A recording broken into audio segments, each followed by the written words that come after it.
In an unprecedented political earthquake, 92 arrest warrants have been issued against high-ranking ANC leaders, sending shockwaves throughout South Africa and leaving the ruling party scrambling to contain the fallout. The move comes after months of investigations into widespread corruption, fraud, and mismanagement of public funds allegedly orchestrated by some of the ANC's most influential figures. Sources say the arrests are only the tip of the iceberg, and the number could grow as the investigations deepen. According to leaked internal reports, the individuals targeted in the warrants were involved in complex networks that siphon money from government programs, state contracts, and party coffers. These networks allegedly span multiple provinces and involved both serving and former officials, all working to conceal illicit activities from auditors, regulators, and the public. Investigators have described the operation as highly organized and shocking in scale, with layers of secrecy designed to avoid detection. The issuance of 92 warrants has thrown the ANC into a state of panic. Meetings within the party's top structures were reportedly convened urgently, but with many implicated leaders now facing arrest, the discussions have been chaotic. Insider accounts suggest that factions within the ANC are turning on one another, blaming colleagues for leaks, failures, and the resulting political damage. Some officials have reportedly gone into hiding to evade immediate arrest, while others are preparing legal defenses in anticipation of imminent detention.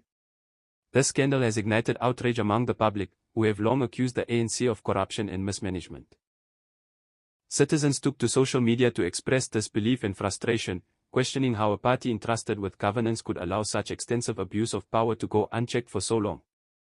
Analysts warn that the ANC's credibility is at stake, and the party may face long-term political consequences if the investigation leads to convictions and further exposure of internal misconduct. Legal experts have stated that the sheer scale of the arrests is remarkable.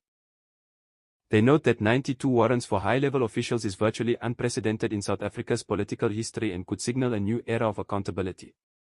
Prosecutors reportedly have amassed substantial evidence, including bank records, internal memos, and testimony from whistleblowers, which could be instrumental in securing convictions against those charged.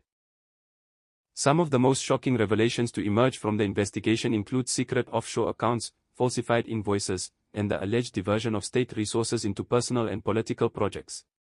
In addition, investigators claim that several ANC officials actively obstructed audits and internal reviews to protect their networks from discovery. The depth of collusion and organization has stunned observers, highlighting systemic issues within the party. The opposition has wasted no time in reacting. Parties such as the DA and EFF are calling for immediate public disclosure of all names involved and demanding that the implicated leaders be suspended from political positions pending the outcome of the investigations.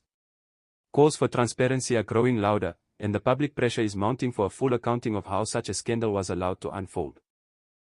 While many questions remain unanswered, one certainty is that this scandal will dominate South African politics for months to come.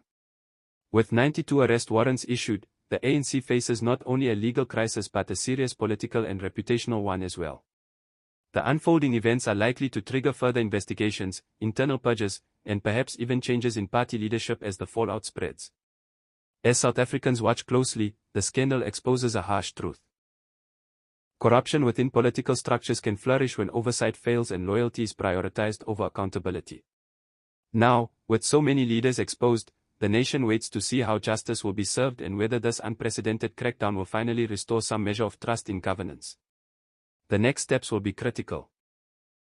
The authorities must ensure that investigations are thorough and impartial, while the ANC must confront internal dysfunction and corruption if it hopes to survive politically. With the arrest warrants already shaking the foundations of the party, the coming weeks could redefine South African politics in ways few could have predicted.